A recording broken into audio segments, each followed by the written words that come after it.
Hello అందరికీ. ఇవాల్టి మన టేస్టీ అండ్ హెల్తీ రెసిపీ మెంతికూర టొమాటో కర్రీ చాలా రుచిగా ఉంటుందండి. ఒక్కసారి నా స్టైల్‌లో ట్రై చేయండి. ఒక్కసారి ఈ రెసిపీని ట్రై చేశారంటే మీరే వదిలిపెట్టరు, అంత రుచిగా ఉంటుంది.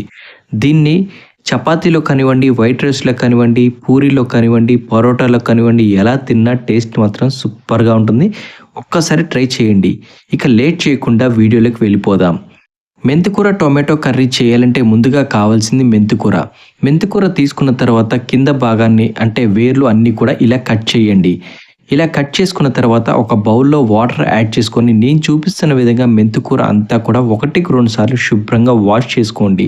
లేదంటే మెంతికూరకున్న ఇసుకంతా కూడా కర్రీలో యాడ్ అవుతుంది. కర్రీ పాడవుతుంది. కాబట్టి ఇలా శుభ్రంగా వాష్ చేసి ఒక పక్కన పెట్టుకోండి. చూసారా డస్ట్ అంతా ఎలా కలెక్ట్ అయిందో? కాబట్టి శుభ్రంగా వాష్ చేసుకోండి. ఇప్పుడు దీనికి కావాల్సిన మెయిన్ ఇంగ్రీడియంట్స్ టొమాటో, కట్ చేసి పెట్టుకున్న మెంతికూర, అలాగే ఉల్లిగడ్డ, గ్రీన్ చిల్లీస్, కరివేపాకు. ఇవన్నీ కూడా ఇలా సన్నగా కట్ చేసి రెడీగా ఒక పక్కన ప్లేట్‌లో పెట్టుకోండి. ఇప్పటివరకు మా వీడియో చూసి లైక్ చేయకపోతే లైక్ చేయండి. ఛానల్ పేజ్‌ని సబ్స్క్రైబ్ చెబితే సబ్స్క్రైబ్ కూడా చేసుకోండి. ఇలా కట్ చేసుకున్న తర్వాత ఒక మిక్సీ బౌల్ తీసుకొని అందులో టొమాటోని యాడ్ చేయండి. టొమాటో అంతా యాడ్ చేసుకున్న తర్వాత దీన్ని లైట్ ప్యూరీ లాగా గ్రైండ్ చేసుకొని ఒక పక్కన పెట్టుకోండి. ఈ మెంతికూరకి టొమాటో ప్యూరీలాగా చేసుకున్నట్టయితే కర్రీ చాలా రుచిగా ఉంటుంది. ఇప్పుడు స్టవ్ ఆన్ చేసుకొని స్టవ్ పైన ఒక ప్యాన్ పెట్టుకొని అందులో ఒక 2 టేబుల్ స్పూన్ ఆయిల్ వేసుకోండి. ఆయిల్ హీట్ అయిన తర్వాత ఇందులో 1 టేబుల్ స్పూన్ తాలింపు గింజలు యాడ్ చేయండి. అలాగే 1 టేబుల్ స్పూన్ జీరా, అలాగే కరివేపాకు, ముందుగా కట్ చేసిన గ్రీన్ చిల్లీస్‌ని కూడా యాడ్ చేసుకోండి. ఇలా ఇవన్నీ వేసుకున్న తర్వాత ఒక నిమిషం పాటు లైట్‌గా ఫ్రై చేసుకోండి. ఇలా వేగిన తర్వాత ముందుగా కట్ చేసి పక్కన పెట్టుకున్న ఆనియన్స్ అన్నీ కూడా ఇందులో వేసుకోండి. ఆనియన్స్ వేసుకున్న తర్వాత ఆనియన్స్ అన్నీ కూడా లైట్ గోల్డెన్ బ్రౌన్ కలర్ వచ్చే వరకు వేయించుకోండి. ఆనియన్స్ అనేది బాగా వేగాలి. అప్పుడే కర్రీ అనేది రుచిగా ఉంటుంది. లేదంటే పచ్చివాసన వస్తూ ఉంటుంది.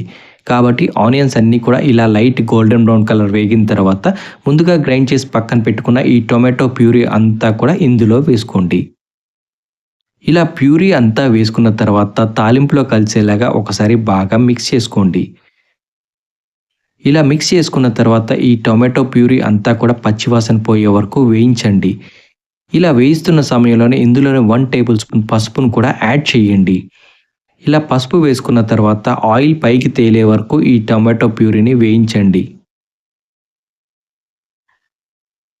ఈ టొమాటో ప్యూరీ అంతా ఇలా ఉడికిన తర్వాత ముందుగా కట్ చేసి పక్కన పెట్టుకున్న మెంతికూర ఆకులు అన్నీ కూడా ఇందులో వేసుకోండి. ఇలా మెంతికూర ఆకు అంతా వేసుకున్న తర్వాత ఒకసారి ఈ టొమాటో ప్యూరీలో కలిసేలాగా బాగా మిక్స్ చేసుకోండి. ఇందులో ఎటువంటి వాటర్ యాడ్ చేయాల్సిన అవసరం లేదండి. ఎందుకంటే ఆల్రెడీ మెంతికూర ఉడికే సమయంలో వాటర్ రిలీజ్ అవుతుంది. ఆ వాటర్ తోటే ఇదంతా కూడా రెడీ అయిపోతుంది. కాబట్టి వాటర్‌ని యాడ్ చేయాల్సిన అవసరం లేదు. ఇలా మెంతికూర అంతా మిక్స్ చేసుకున్న తర్వాత ఇప్పుడు ఇందులో పులుపు కోసం నేనైతే కొద్దిగా నిమ్మకాయ సైజ్ అంతా చింతపండు తీసుకొని చింతపండు పల్ప్ లేకుండా ఓన్లీ జ్యూస్‌ని మాత్రమే వేస్తున్నాను. ఇలా వేశారంటే ఈ మెంతికూర టొమాటో కర్రీ చాలా టేస్టీగా ఉంటుంది. ఇది కేవలం ఆప్షనల్ మాత్రమే అండి. మీకు కావాలంటే వేసుకోండి, లేదంటే స్కిప్ చేయండి. ఇలా వేసుకున్న తర్వాత అంతా కూడా ఒకసారి బాగా మిక్స్ చేసుకోండి.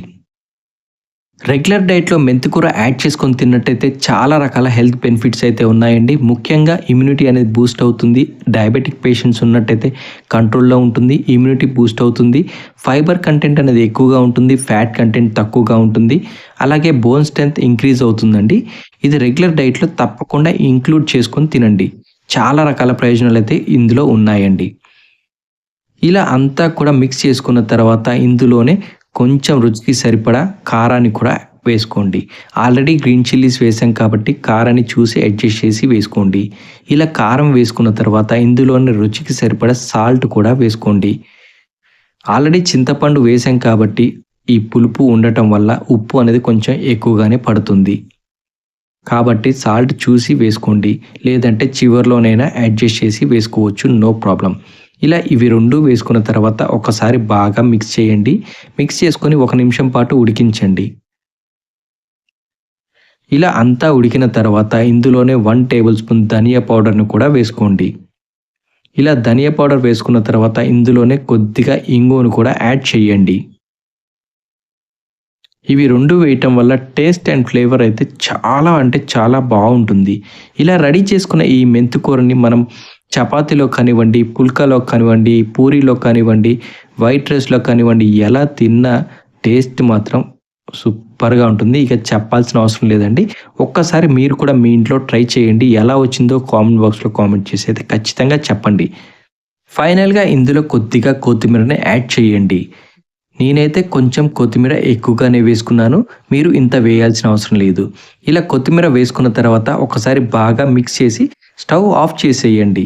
కొత్తిమీర వేసుకున్న తర్వాత ఎక్కువగా ఉడకాల్సిన అవసరం లేదండి. ఇంతేనండి, మన మెంతికూర టొమాటో కర్రీ రెడీ అయిపోయింది.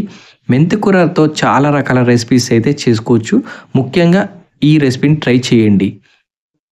చూసారా, quick and easy tasty healthy recipe ready అయిపోయింది. మీరు కూడా ఒక్కసారి మీ ఇంట్లో ట్రై చేసి ఎలా వచ్చిందో ఖచ్చితంగా కామెంట్ అయితే చేసి చెప్పండి.